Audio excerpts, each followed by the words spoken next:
हाय सांग मैंने आपण मानक मो चैनल को स्वागत एवं आपण मैंने तो देखुचन मु एथरे बैगण काटी रखी देखु मुझे दुईटी बैगण को यही चौड़ारे एति मोटा रखी गोल गोल सेप्रे काटी नहीं आपको बर्तमान गोटे जगह को काढ़ी नवा भल भाव धोई गोटे जगह को काढ़ी नवा।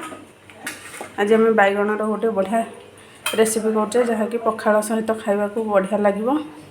एथिरे आम हलदी पाउडर गोटे चमच स्वाद अनुसार लुण ने बैगण रे अधिक लुण नेबेनी कम ने आपण मैंने जी खाऊे से अनुसार स्वाद अनुसार लुण ने अल्प लंका गुंड ए आम एवं यह भल भाव गोलाई 5 ରୁ 7 मिनिट घोड़ाई रखी नवा भल भाव मैरिनेट हो छाड़ी नवा बैगण एवं लुण हल्दी लंका गुंड को गोलाई भल भाव मैरिनेट होगा 5 ରୁ 7 मिनिट आम छाड़ी नवा।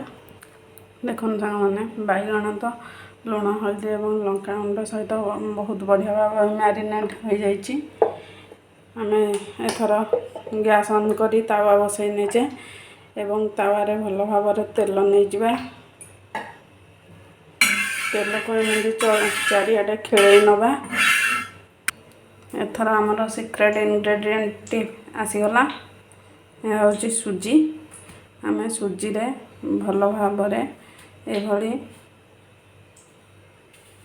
बैगण को मिसाई नवा देखु ये झाड़ी नहीं आम तावारे भाजवा ये भाव आम सब बैगण को पकाई नहींचे एवं गैस फ्लेम मीडियम फ्लेम रखीचे आपको उल्टे उल्टे आम अल्प अल्प भाजवा गोल्डन ब्राउन कलर हो जावा पर्यंत मु अन्य साइड रे टिके तेल पकाई नौची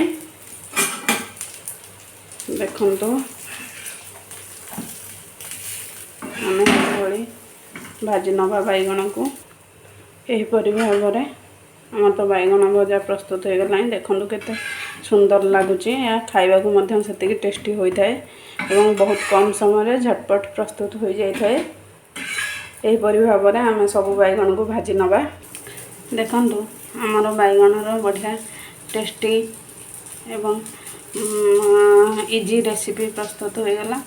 आपण माने मध्य ये ट्राए करंतु आ मो चैनल अपलोड होउथबा वीडियो गुडी जदि आपको भल लगे ताहले वीडियो को लाइक करेंगे सांग मानक सहित शेयर करेंगे एवं चैनल को जदि एपर्यंत आपण मैंने सब्सक्राइब करना ताहले चैनल को सब्सक्राइब करी पाखे थिबा बेल आइकन को प्रेस करनेबे।